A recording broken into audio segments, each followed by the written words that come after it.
everyone. Welcome to the Don't Speak on It podcast, the podcast that keeps you energized, informed, and empowered. My name is Saheladine. And my name is Teresa. And one word, or I should say two letters that are on everybody's lips at the moment are AI. So Teresa, tell me a little bit about why AI is such a troublesome topic at the moment. I'm seeing it everywhere on the news. I'm hearing the gossip in the offices and around, people talking about AI and being afraid, like it's a threat, like the aliens are coming down. Let's talk about AI in business and maybe specifically construction industry. What's going on at the moment with AI? And everybody? So head off a bit. Well, I think the media doesn't help. I mean, they don't help at all. The media doesn't help. For one, they put fear, and it's something to be fearful about.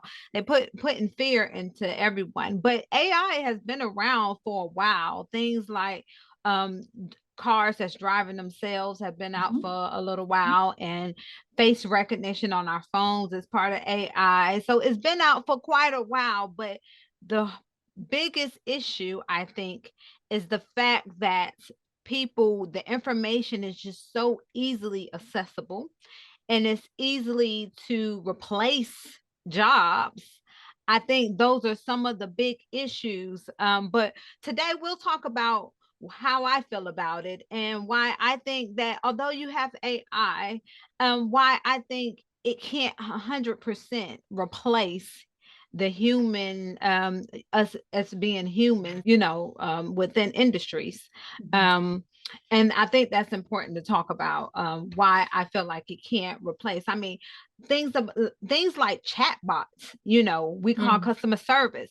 Chatbots, all of us get annoyed when it's so irritating when we're trying to contact customer service, and it's saying, oh, I don't understand your question. The knowledge base is not great enough so that it can answer our queries. It then diverts us to a customer service representative or put us on hold. And you like, I just spent 5 minutes with a chat bot. Do you know what I do now? I purposefully confuse the chat bot so I can go to speak to a human. I do it on purpose. I'm like, me too. I just talk to it and go, just pass me on to the thing. I just press whatever numbers that get me to exactly speaking to someone, because I haven't got time dealing with talking like a weirdo into the phone. Like I haven't got time for it. Yeah, I do the same thing. So, even on the phones, and I think all of us, there's limits to these to technology. There's limits to technology. Technology doesn't always get it right. Sometimes 100%. They get it wrong. Technology goes down sometimes. Sometimes technology gets hacked. So I think these are some of the issues that why they're pushing AI. And I think part of the problem is the governments too, because they are pushing it very, very hard. It's just like not too long ago, 5,000 jobs, BT is at risk of 5,000 jobs, people losing their job at BT. So 5,000 people will be made redundant. Certain portion of it will go to AI. Right. Because as you said, people, obviously the AI program has to be programmed by humans, has to be taught. Obviously some AI become self-taught and self-learn. So, you only need the initial input to be made by humans, and then they can learn. But then again, there's still updates to be made by humans. So there are perhaps some arguments that, human is still needed alongside AI. It cannot run standalone. It still needs to be inputted, programmed by a human, so there's arguments there, but I guess it would reduce perhaps a workforce of a certain area. It will, and this is what I was saying. So AI is in the construction industry, obviously. And I was talking to someone, and I said, well, I don't think AI will be able to 100%. Is one of those industries where I don't think everything can't be done by a machine. So Yes. I said, I don't think that it will have a huge negative impact on the industry. And I was talking to Yep. somebody and they said, are you sure? Or do you really think so? And I said, well, Yeah. yeah, I do think so. Mm. And it's the same what you said, like, let's go back to Hidden Figures, the movie. Mm. I'm not sure if you've seen it, or I Yeah. know some people have seen it. Mm. When with NASA Mm. years ago, they were doing the numbers manually to get the space shuttle up to the moon. Mm-hmm. And then computers were introduced, so calculators, and it took their job. And then Mm. Hidden Figures, the movie, instead of saying, oh, this is a bad thing, they went to the library, they researched, they went back to school, they did everything to make sure that they were the ones Mm. that could operate those machines. Mm-hmm. Mm-hmm. So I was gonna say. Mm. Mm. exactly. So I think it's Upskill all, yourself. Mm. yes. So it's all about transitioning Yeah. and making sure you have the proper skill sets Yes. within the industry. So yes, it Mm. is a bad thing, and it can't 100% to, of course, replace the human aspects of certain roles, and people will get annoyed. I mean, Mm. customer service to me is at a all-time low. No one Mm. cares about customer service the way they used to care Yes. about it back in the days. Right. Customer service huge now is like, you get what we give you, get on with it. You know what I You're right. mean? We don't care if you want hold with the chat bot for 5 minutes and don't get your query answered. I We're going to know. give you a generic answer. We don't care, you know? Yeah. It And is very frustrating. it's Yeah. automated. Customer Mm. service is now so automated that people can't even think and with emotional intelligence. Mm. And this is some of the things, like, I saw an article about, AI being in HR, but Mm. HR plays a huge role with being there for people Mm. emotionally, Emotionally. Yeah. and that Mm. emotional aspect Mm. of the role. So Mm. I don't think AI will definitely won't be able to match that. Mm-mm. They won't be able to get, that employee having it hard and coming to Mm. talk to us, and then having Mm. someone. No, AI Mm. won't be able to. Mm. Now Replace some of that. the auto, Mm. the automated stuff, the Yeah, repetitive repetitive stuff. stuff, but which humans we don't Yeah, want to do anyway. Like, let's be honest, yeah, we don't want to be like machines doing the same job over and over. Like our minds are wired a lot more. Our minds are wired a lot more complex than that. To be yeah, just doing basic tasks. I mean, yeah, let the robots do the basic tasks that we don't need, and then like you said, it can't replace emotional quotient. It can't replace creativity and brainstorming and ideas. It can't replace critical thinking. So these are the things. Okay, yes, some people are afraid, but you know what? Fear will either do one or two things: either stop you from moving forward, right? And it freezes you. When you get fearful, you see something, see a spider, and you freeze and you get hot, and you know what I mean? Fight or flight, yeah, right? And yeah, so then, or it causes you to go take action and go, right, okay, so if AI is a thing that's coming through stronger than before, because obviously, like you said, it's been there for a very, very long time. yeah, But yeah, it's becoming more of a topic at the moment. But yeah, if it is, increasing in your area, in your field, in your industry, look at how now you can add to your skill set. What can make you, still employable? What can make you someone or an entity in your own area that makes you not need to be replaced. yeah, Are you doing a repetitive job? Okay, maybe now start looking at how you can transition into something a bit more creative, or start thinking of ideas on how you can build something. You've got to create valuable in any case, AI or not. You've got to make yourself valuable in the workplace to make sure one that they keep you, to that you can increase your salary or increase your job position, etc. So I think irrespective of AI or any other threat that's coming through, I think you've always got to make yourself a valuable asset, even as a business owner, so that the industry doesn't leave you behind. Because let's be honest, the industries are always moving forward anyway. If you take things back from before the industrial revolution, people had to get with the times. So irrespective of AI, there's always going to be changes within industries, and it is your duty to make sure that you are ahead of the curve, or at least moving with it, so you don't get left behind.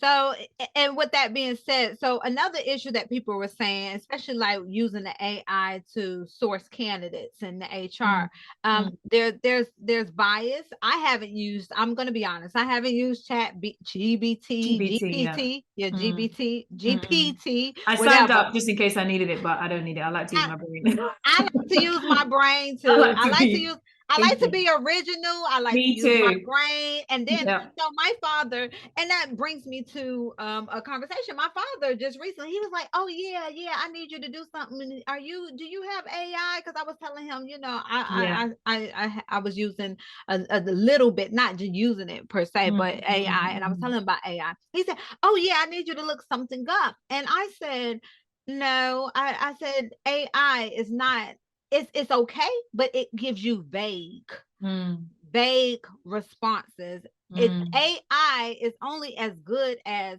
how much information you Information you put ask in. it. Yeah. Yes. And it How much learns. It learns information it. you ask Yeah. them Yeah. to give to you. So you Yeah. have to be very, very detailed with AI. So it doesn't, it gives you generic information, you know. Mm, And then I had an issue because, again, plagiarism, mm, school with mm, mm, plagiarism, or people using the same. Google doesn't like mm, when you use the same information. People use the same information over and over and over and over again. It messes mm, up, it mm, lowers your website mm. visibility. Yeah. It does Yeah. all of that. So how is that going to play a part? Are we going to be walking around with the same information?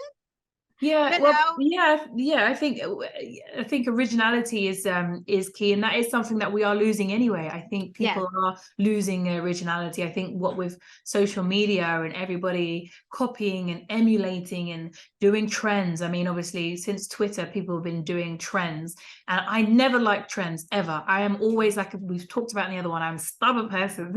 I like my own way. Yeah. I like my own originality. I like to be different. I pride myself in being different and original. I think a lot of people are, and in general, the people talk about obviously herd mentality. People like trends. People like doing these dances and do this thing that everyone's been saying and say these words, this slang that everyone's been saying. And I cannot find anything more cringy than doing everything that everybody is doing and saying. I don't know why. Exactly. It just grates on me, and it always has. But I've always been a trendsetter. I'm never a trend follower. Yeah. And I think you either one of those two people in life. Like you either follow trends and you're like, oh, what's the next trend? Let's look at the hashtag and what dance are we doing today? Or you're like, no, let me create something. Let me build something. Let me, be a true entrepreneur. Let me make something out of nothing and do something that might not necessarily be original, but have original spin on it. Yep. And I think that's where we go into the aspect of, yeah, are you just like plagiarizing? I think kids coming up into university now, obviously ChatGPT is becoming very popular. Someone showed ChatGPT to me a couple of months ago. I signed up just because out of interest, just to see what it was about. Never used it, never had an inclination to use it. But people are starting to use it. Maybe certain types of people. I know people have said, oh, I've said to my parents to use it, etc., because it's maybe a lot easier for them to try and write something, or you know what I mean, put something together. It's quicker. But I said to this person, I said, but it's just like autocorrect, right? How annoying is autocorrect sometimes? It But gets again, on my nerves. but again, it's learning what you end up putting. So if you end up putting a mistake several times, it will keep bringing up that mistake, and until you delete it, because you can actually delete the common words. If you go into your settings, and most people don't go into their settings on their phone, and I urge you to go into the settings on your phone, especially after you've done an update, because you will find there are things ticked on there that you did not tick, right? Which the government put in, and enabled in your phone, like that emergency thing that went Oh, around. I I did disabled that. that. I don't want that. Yeah, I see yeah. enough. I don't need They it. will Okay. turn things on or create You know new what I things mean? and put them into the updates, and you don't know about it until you go in and turn it. So I do urge everybody to go into their phones and check their settings and make sure they haven't got things on there that they don't want on. But that's a sidebar. But with the settings and things like that, with autocorrect. If you keep relying on autocorrect, right? Say you input the spelling of a word wrong constantly, and the autocorrect has learned that that's how you spell it. when you try to now write that word, you think that's how it's written and that's how it's spelled or supposed to be spelled, and it's incorrect. You're actually teaching your phone to do incorrect things, which you think is correcting you. Again, you're correcting it wrong. And not only that, if you get used to using autocorrect, even if it's correct and right, if someone asks you, how do you spell such and such word? You won't know, because you start spelling the first 3 letters of that word and then you just, oh, there it is. Yeah. You'll never, you start to lose. It's like anything, a language. You start learning a language, as soon as you leave the country, you forget the words. Yeah. It can happen the same in your mother tongue. You'll be like, oh, what's that word? What's that word? The amount of times I have conversation with people and they're like, oh, my brain's gone, I can't think, or da, da, da, da. It's because you're relying on IT, on information technology and artificial intelligence to do the thinking for you. That's why you can't speak, you can't communicate. And to me, that affects people logic, the way they're able to make decisions and being logical and think outside the box when there's problems. Right. So I always say this is one of the reasons why I have a problem with schools, because it's memorization, not, they don't use the creative side of the students. And we need to constantly use our creative side for innovation. Otherwise, you lose it.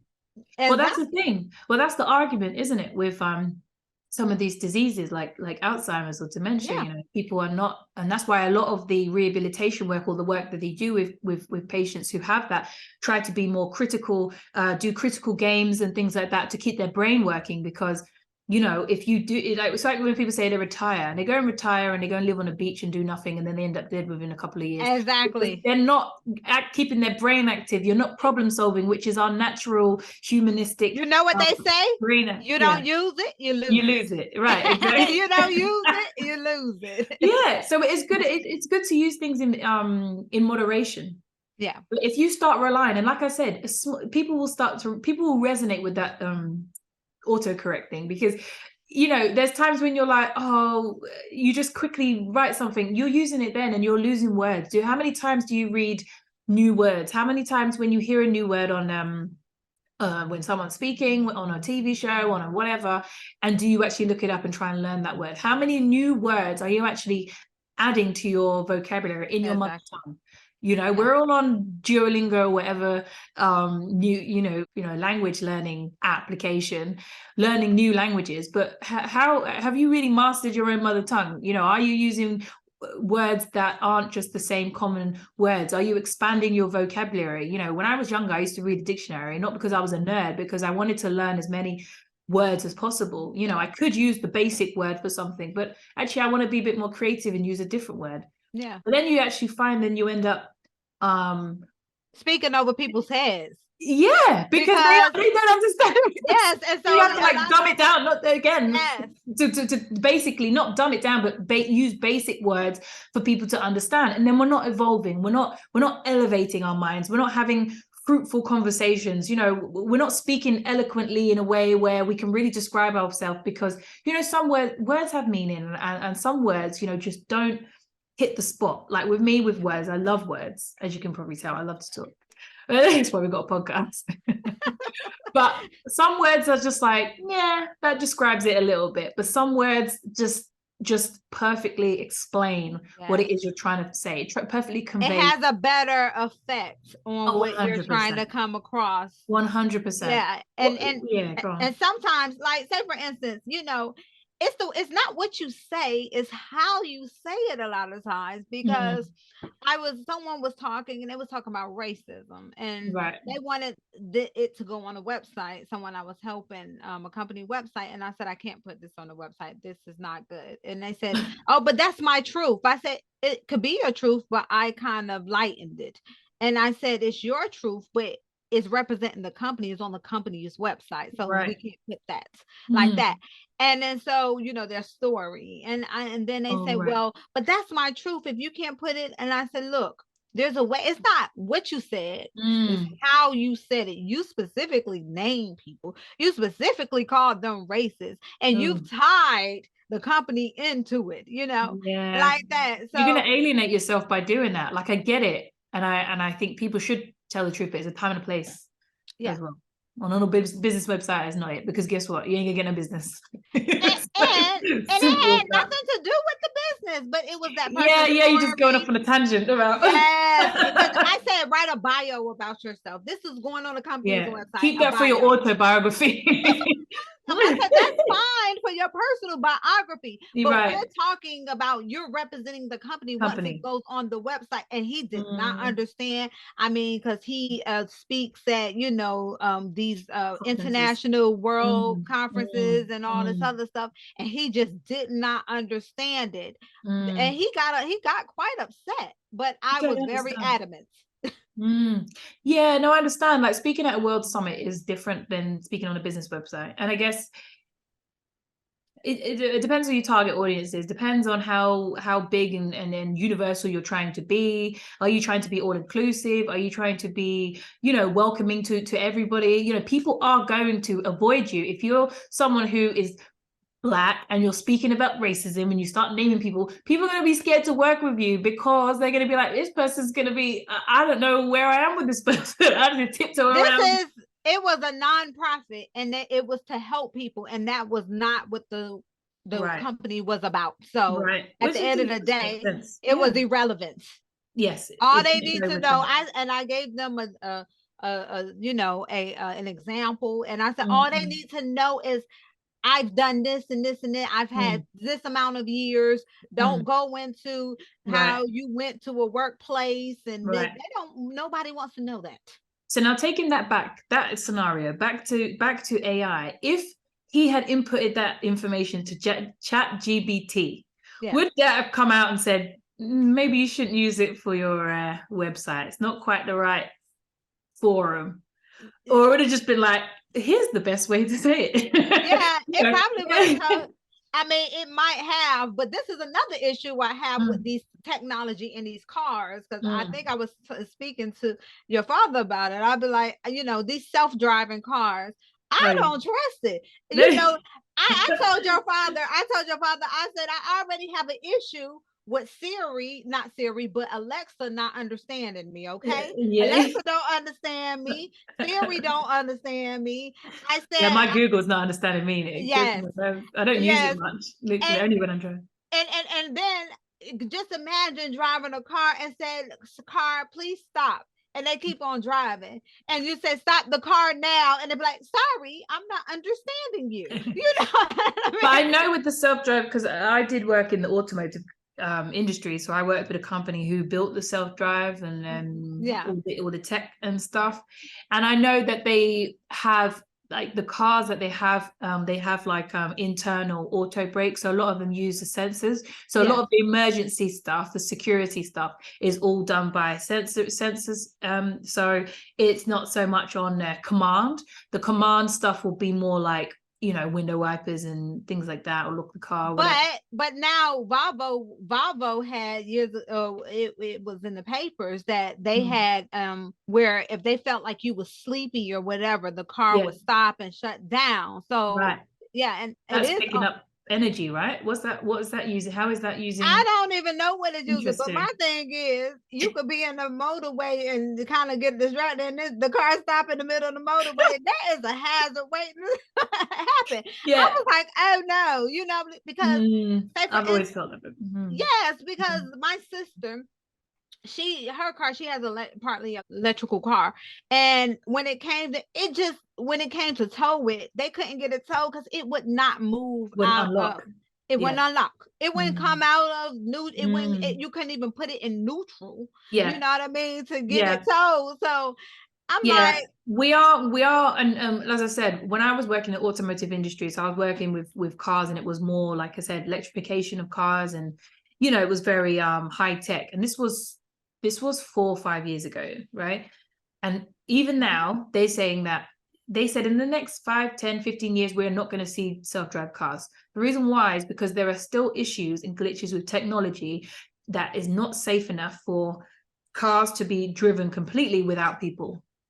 And so there always has to be an element of a dual or hybrid, same like obviously we have fully electrical cars, we have hybrid cars, etc. But with self-drive, which is a whole nother thing, you know, even as I said, whilst in the industry, as a company that creates automatic and not automatic, but yeah, cars that are self-drive, even they're saying that, you know, we're not going to necessarily see the first self-drive car that's going to be sold to the mass public. They're testing them because, like I said, the company that I was working for, the sister company, they were the car that sent. They were the first company that sent the self-drive car around the world.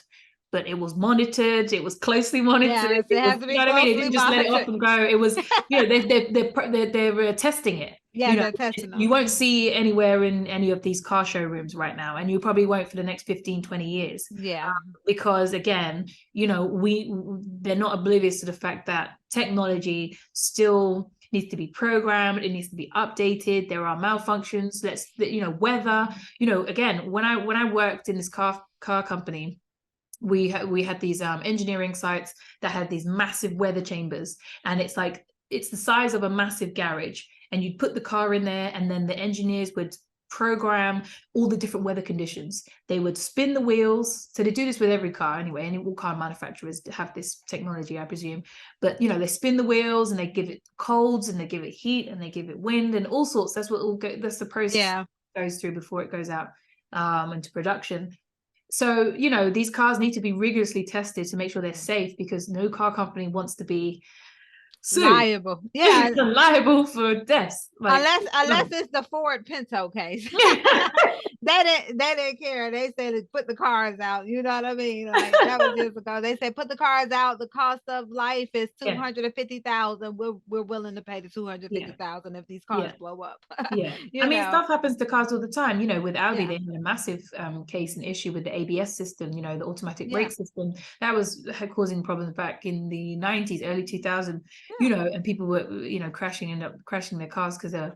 And look at Elon. He had 2,000. I think Elon on the Tesla, he just had 2,000 of them that the steering wheel was coming off. Right, exactly. You know? Yeah, so these things aren't foolproof. This is what I'm saying. People don't need to be so fearful. I understand, like you said in the beginning, the media, that's their job to create the fear mongering, all of that. That's all what they've been doing. It's nothing's new. If it ain't AI, tomorrow it'll be something else. Yeah.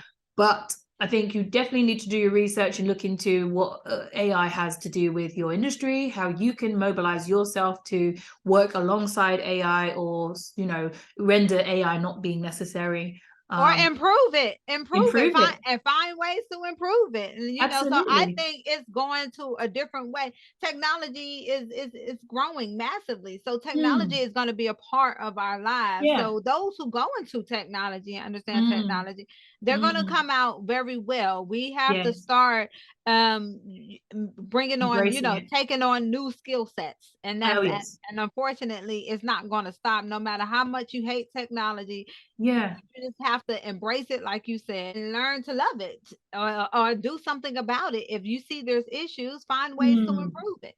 Yeah, absolutely. Because, you know, same like the facial recognition, there was you know, discussion about it, I would say probably in the last 5 years, about it not picking up certain physical features, you know, certain races, you know, being programmed only to picked up certain races and has issues. I mean, I tried to do it for my bank, you know, like with bank payments and stuff, and I have to hold the camera, and I'm thinking, you know, and it doesn't, and I have to blink. And it's so annoying. I mean, I put it on there. It's a biometric, you know, the biometric system. And I put it on there for safety. But when it comes to me doing it, it's just so annoying. Or I need to make a quick payment. I'm like, sitting there blinking at this phone. Oh, no. Go past me like, who's this? What's wrong with it? But it's not picking up my face. It's just annoying. If I've got glasses on, obviously, if I've got my hair, I have to have, like, from when I set it, I have to be in the exact same 100%. Right. And but I'm always going to match 100%, because guess what? I like to look good in different ways. Exactly. And, you know, and that's the thing. The bank, they have the thing now, the voice recognition. So they make me speak so they can recognize your voice. Yeah. But I watch You. I think, the show You. I watch You. And, you know, every time he have a victim or whatever, or he takes someone in, he just used their face to unlock the phone. It was like, I'm not giving you my... And he was like, you tied up. Oh, here you go. But you see it so much on movies, and the fingerprint thing, like people obviously Yeah. there's different ways that people have to try, that the banks and stuff have to try, or the phones even, trying to help recognize you as your individual tool. But I mean, the passwords were broke. You know, the pattern Yes, I still use a pattern. I still the use numbers. a code. Yeah. Like, that's it. That's Don't it. need anything else. But with hacking, and that's another thing with AI. That AI is able to duplicate stuff so well, voices, and I don't know if you heard that in music industry, it can actually just take someone's voice and duplicate it and create a song just off of their voice. You know, the bank need to start rethinking their voice. Yeah, because people could use AI to then try and use fraud. Yeah, so they can use AI to combat AI. So it's an AI warfare situation, which makes sense. And as we know, these hackers are on a roll right now. Fraud is just getting so bad. Yes, and technology, and that's what they're, the scamming, the online scamming, the bank scamming, the PayPal, doing the pay, stealing people's informations online, stealing their identity, back in the days. And when I was going to university, we was talking about, and I've seen other shows, identity fraud, how that these people are so they'll take on someone's whole identity. And then the person identity, who it is, it's hard for them to say it's not me and get it back. I know. And it because they trust as well the IT and the AI so much that they're just like, well, the AI can't be wrong. Exactly. They actually trust them over humans because they think humans aren't trustworthy. And I don't know if you've seen just recently, this guy, he was in the papers, that he is at a negative 500,000. Or something like that, 500,000 or 5 million or something like that. I can't remember, but he is trying to figure out how the bank allowed an overdraft that big. Wow. And he said he has a family. It has affected his life. Wow. Because his bank is at a negative. Yeah. And how did the bank allow it? Very interesting. Yeah, very interesting. Yeah, so now we're gonna need, cybersecurity, more cybersecurity people. We're gonna need, as we embrace more technology, we're gonna need more. And that's the thing about the electrical cars. They're saying that they don't have people. The cars are getting in accidents. They don't have people to fix those electrical cars, so they're writing them off. Need more engineers. Yes, so you need now more electrical engineers. You need more. Yeah, you need more people who work with wires.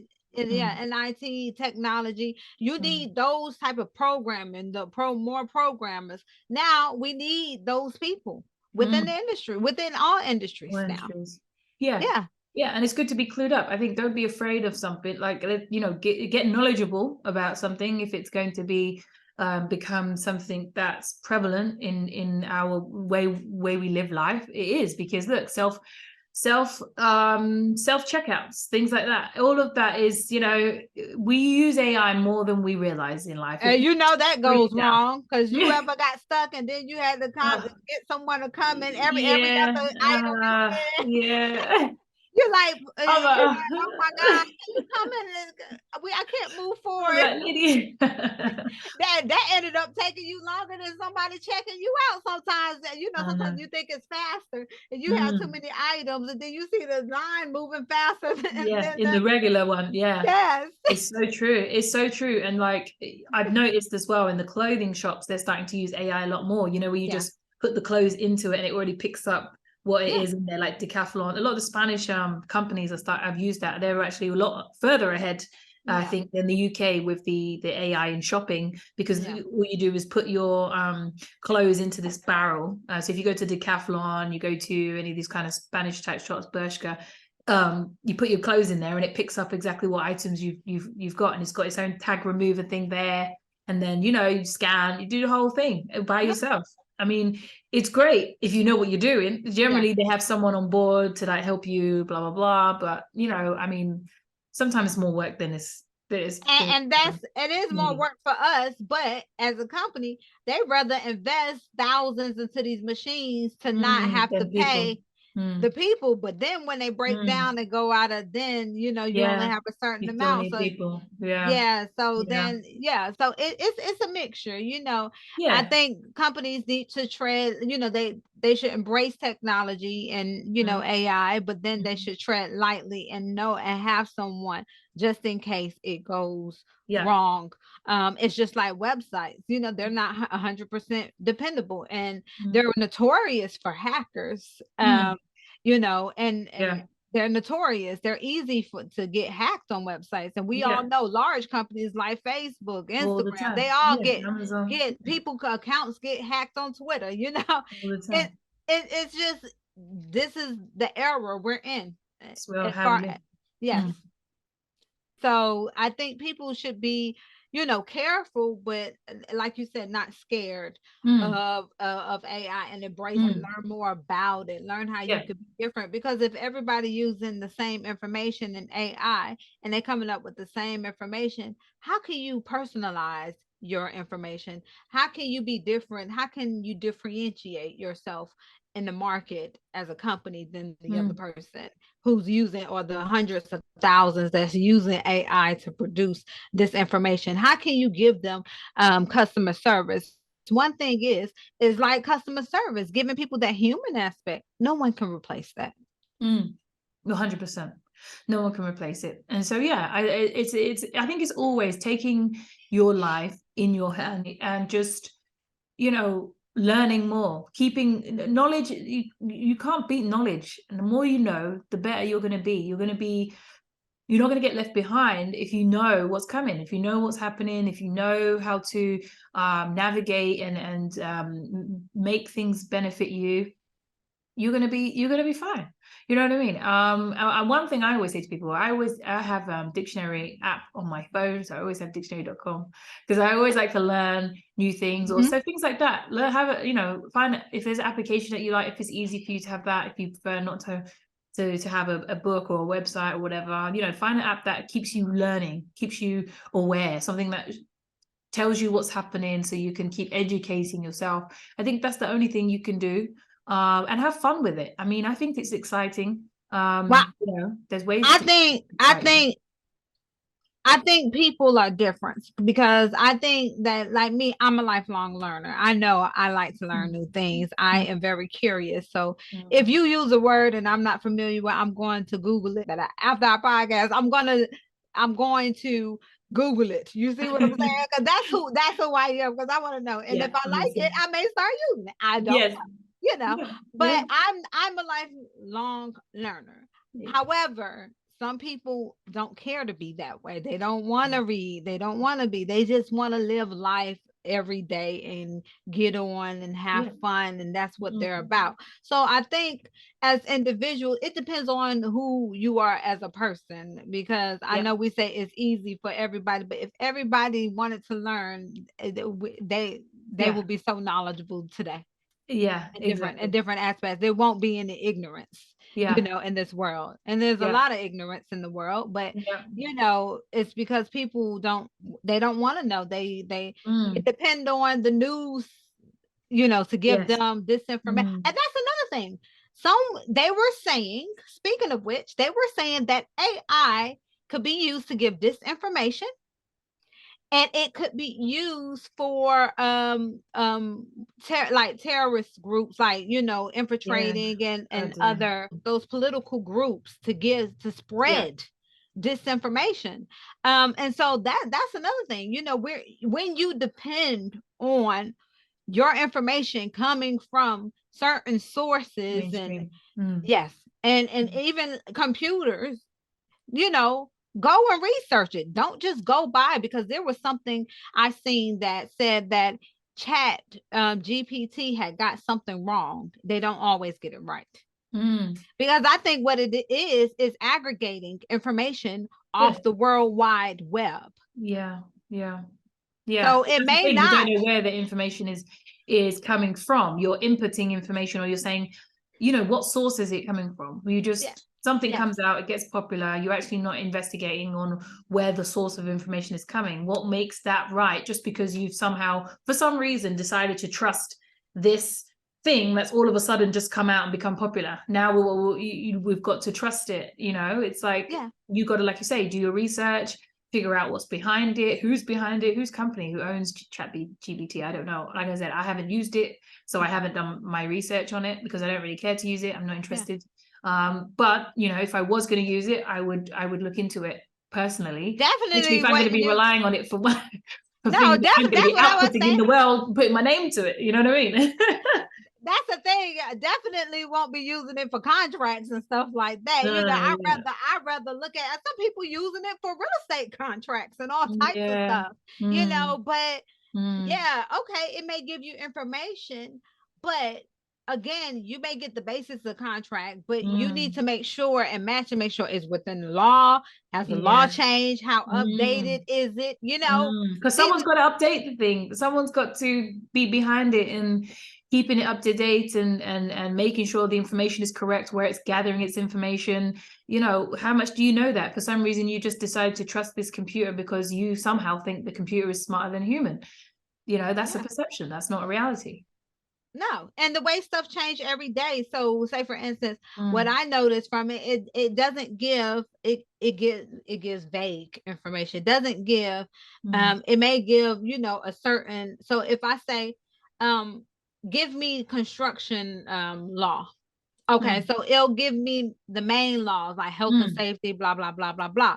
It won't start naming specific laws unless you ask it. Maybe if you ask it, maybe, but it won't give you that entire. Exactly. Because law is very complex and divided into multiple clauses. I mean, just Google, legislation.gov.uk. I mean, have a look at have a look at the COVID bill. Have a look at that for your pleasure reading. Try and understand it. Don't let them add. I've read it. Don't let them add to a specific regulation and all that other stuff, like the GDPR, and then they constantly add in little bits to it. So you got the main bits of legislation, then you got whatever has been amended, Go to the source. Go to the original source of where it was written, not by going back. If you were going to say, for example, you wanted to look up some part of legislation, some law, are you going to go to a blog that talks about the law and that particular, legal bill? No, you're going to go to the legislation website to find the actual law itself that's been there, it's been written. You're not going to go on to, because you don't know the source. You can't guarantee that it's been copied correctly. The wording's good, because the thing with law, it's all about interpretation. It is about interpretation. You could use one word or one sentence in one way and it would give you a whole different meaning. And it has to be, and that's the thing. So I take pride because I always say I have a gift of interpreting law. So I have a level 7 in employment law. So I have a gift of interpreting law. So, but the thing is, not everyone has that. So that's why some people are lawyers and some people aren't. Exactly. Because I know how difficult it is. I am a qualified lawyer and I get it. We have to be able to translate. It's like another language completely. You can either read it and get it and understand it and translate it for someone else. You cannot. And then there's so many loopholes in it as well. So, like I had English law.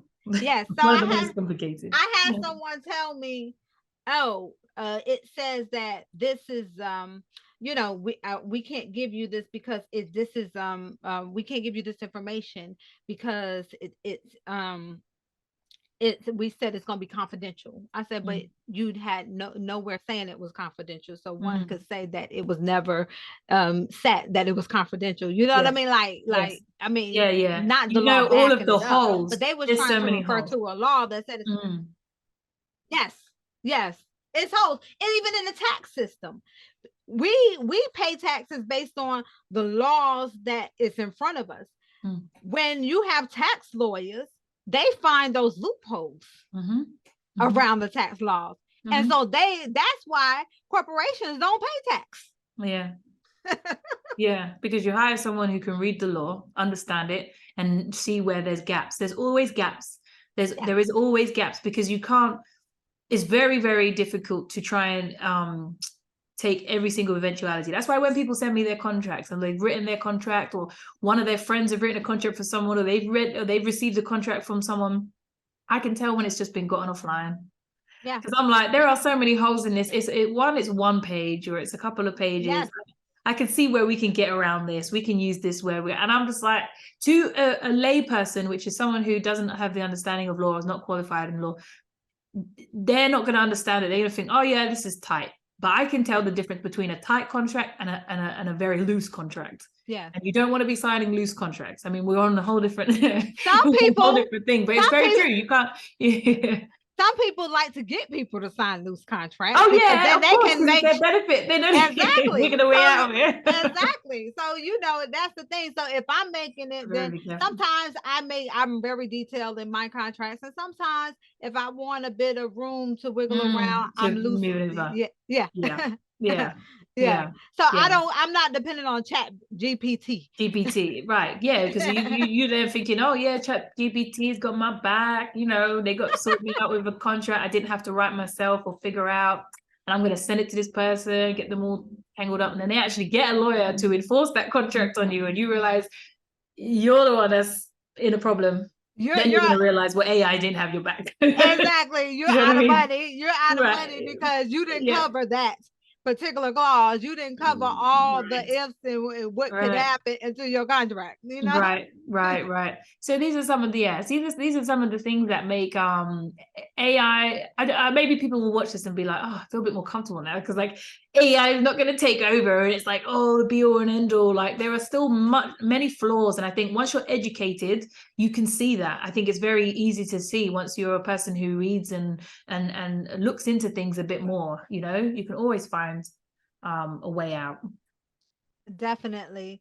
So I mean, as far as AI, do you have anything to say, any more to add or whatnot? I think we covered a lot as far as AI, and how we feel about it, and where we think it's going. I mean, what do you guys think? Us audience, what do you guys think? Leave us a comment, have a little discussion, in the comments, and let us know what you think about AI.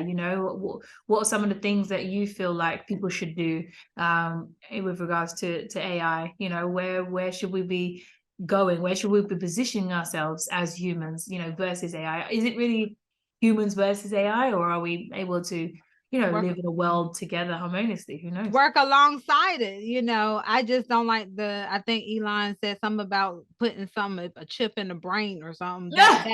You're gonna have to come and use some serious force to be putting anything in my body. I'll tell you that right now. Experiment, but I don't know that I'm staying away up from. But at the end of the day, there will be people for all those different things.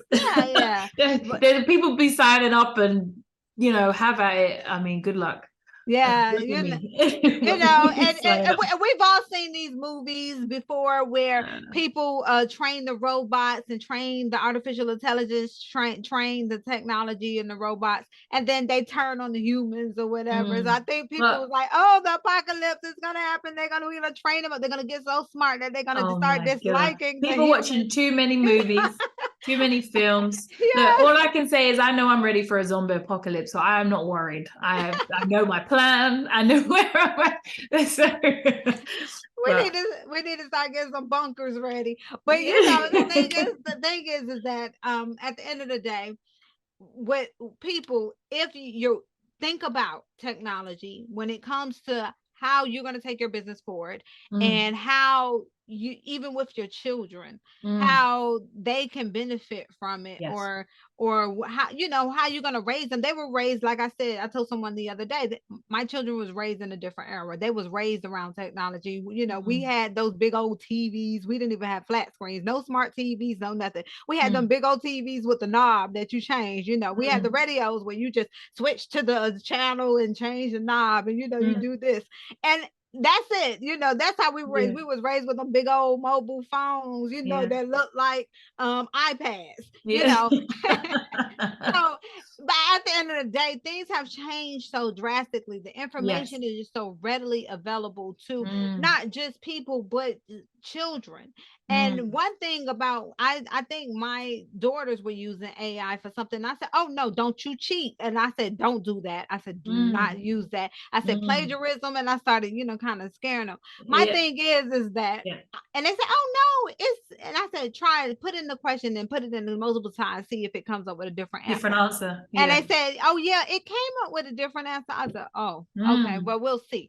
Like Yeah. that, because how many times is it set to give a different answer? 10 times? Is it Yeah. programmed? What's the Mm. algorithm on it? You know Algorithm. what I mean? Mm, mm. So, you know, these are discussions I have with my children, and I Yes. think other people should have these type of discussions with their children, and you know, Mm. around, you know, to Young make sure people. that they Mm. understand technology but continue to use their brain. Make sure you have your children continue to use that creative Mm. side as well Mm. as you, because you don't want, what I don't want, my fear is having children who can't think for themselves. Yes. Yes, because that's when it I becomes fear. dangerous. That's when humans can become programmed.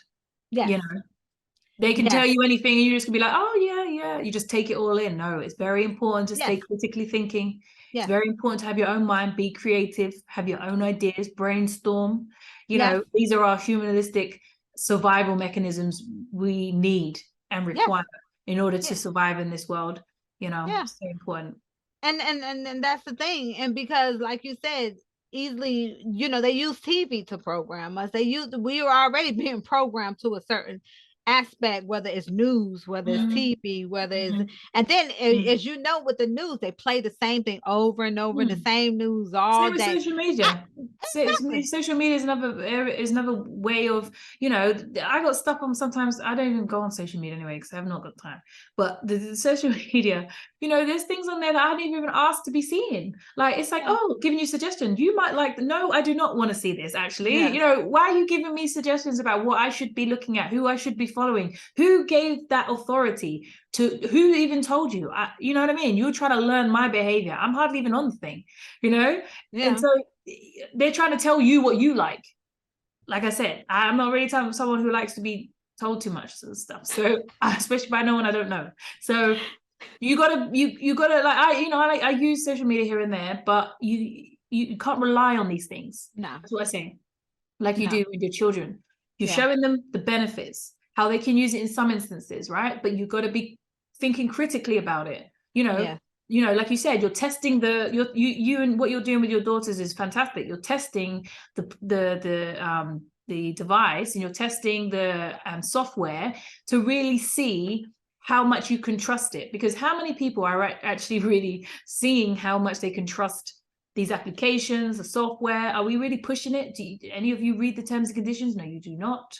No. So you don't know what permissions you're giving things, all access you're giving things, ability to read, listen, hear conversations, all of this sorts of stuff is so imperative. If you're using it and you know its full extent and what it's doing and what permission you're giving it, fair enough. You're making an informed decision to go. Exactly. You're I not turn being Alexa. stupid. I turn Alexa. I turn Alexa camera off. I got cameras. Sometimes I turn those off when I don't need it, because my thing is I don't want nobody hacking Hacking in, into it. Yeah. watching me. And I had, you know, I had a family member, and I told her she had cameras all in the rooms and stuff like that. And Oh, I I remember said, you telling me this. and Yeah. I said, nah. I don't nobody, that's supposed to be your personal space. Yes. That's supposed to be intimate, you know, area. I don't need people like Big Brother. We already got enough Big Brother. I mean, we being watched every day, everywhere we go on the road. You know what I Yeah. mean? Like, I know, it it's so has to funny. be. And you forget, because the other day, something so silly, like I went to the shop and I forgot my tomatoes on the self-checkout. I was obviously in my own world or whatever. And I got back and I was putting stuff away in the fridge. And I was like, where are the tomatoes? Where are the tomatoes? I thought, oh man, I can't find them. And I thought, I must have left them on the side. But I don't remember, leaving anything. So anyway, I go back to the shop the next day. I was like, I got my receipt. And I thought, if anything, maybe they can look on the cameras. But I was like, oh, I don't know. Didn't really think about it too much. So I went there and I said, oh, told them the story. So I was talking to my dad at the time. So the woman gives the receipt to this guy, and he goes over to security. And I was like, he's going over to security. I don't know what security can do. Why is he going? And then I saw a security guy go into the box where they have, you know, when they sit and have a look. And I was like, oh, he's going to go and check on the cameras to see the whole thing. And I don't know, but while he was doing that, I felt so vulnerable and so naked at that moment, because I was like, what was I wearing? What did I look like? What was I doing? When I doing some weird stuff, you know what I mean? And then you're like, Jesus, you're always being watched and monitored. And if they feel like they want to, if you want to retract and look at anything, you can go and do that, and you're right there on camera. That really made me feel a bit weird to see that he was watching me doing something, and he was able to then verify that I had left that. I saw the nod, and they go, yeah, she left it. And I'm thinking, nah, that freaks me out just a little bit, because that was just a reminder that you're constantly being monitored and watched. And if you want to roll the tape back, they can roll it. So. At any time, and you know that's exactly how they find some of these you know, killers and whoever, because they know where their whereabouts, because that technology have face recognition. It's sharp. Because I was thinking my back, because I know where, and because even when they were doing the looking, I realized they were going to look on camera. I thought, let me see, where's the camera? Like, and I could see it was in the middle of all of the things. But then I was like, I'm trying to work out how does it like curve round? Do you know what I mean? Because I know my back was towards the camera, because I can see where the position was and where I was standing. And I'm thinking, how did it see that? Like, then I'm like, oh. But I mean, I always do notice kind of cameras anyway. Like sometimes when I go into places, I look and I'm like, oh, where the camera's, not because I'm going to do something weird, but I'm just always aware that I'm being recorded constantly, and we all are being recorded constantly. Yes, so we are. It's something to be aware of, not scared of, but just be cognizant of, I think. Yeah, whether it's public transport, whether it's you're driving, you know, every time you turn around, they got shots of your, you know, of your plates. Plates, every time. I know when that comes through the door. Yeah, you'll be amazed. You know, you'll be amazed. I'm like, oh, you got me. You know, I mean, not saying that. Get away with it. No, because 1 year, you know, because it's true. My car tax was 1 year. My car tax is $30 a year, so I had it set up on a yearly, and I didn't get notification. They don't send notifications yearly, and I was going through so much. I had totally just forgot about it. Like, it just didn't my mind. All of a sudden, I got a notice and a post, and you know, I had to pay a fine, and because I was driving a car, so they called me. I was like, and they had the plate and all the pictures. You can't even dispute it nowadays. You can't even be like that. No, you're like, no, that was definitely me. It was me. It was me. You're like, who can I blame this on? I mean, I couldn't blame it on anybody, because it just totally just slipped my mind. And they said, well, if you don't want it to slip your mind, then you need to go on monthly payment. So I have mine on monthly, but it's cheaper yearly, isn't it? Well, it is cheaper yearly. So now I'm paying £2 something a month instead of how much was 30. the fine though? The fine was like 40 or 60. Well, it's worth paying the extra $2, isn't it? Yeah, it was 60. So that they said, oh, the only way, I was like, I can't get reminders yearly. They was like, no. They was like, they want you to default so they can go and collect back £40. Yeah. You know, so it was my fault. I paid it. You forget, you know, I think well, that's another topic, but yeah, just be aware of what's going on. Make sure you do your homework, you know, and make sure that you check stuff, whether it's gov.uk, make sure you do research, especially like, you know, that scares me, putting out contracts with a robot, you know, with the AI, me too. And that I'm and you know, if you trust it, that you know, that's you know, that's your choice. But at this point, with the way laws change so frequently, especially in my industry, and you know, it could be as soon as tribunal rules something, then it sets the standards for the law. Unfortunately, so the way it changed so frequently, oh no, I can't depend on that. So you got to use it wisely, as you said, and then see how it can benefit your business. Maybe it can put you further forward, you know. Maybe there's ways in which you can combine it with what you're currently doing to move yourself forward ahead of the curve. You know, make sure you're just constantly developing and growing. I think if you continuously do that, I think you're going to be in a good position. But, you know, say, look, you know, let us know what you think. Keep the conversation going. You know, as this is going to be an evolving topic. It's a very current, prevalent topic to discuss. And yeah, let us know how you feel about AI, and have those conversations with people and see what they're thinking about. But you know, we want to thank you again for being with us today on our third episode of the Shh, Don't Speak on It podcast, the podcast that makes you feel energized, informed, and empowered. I am Saheladine. And I'm Teresa. And remember to always speak on it.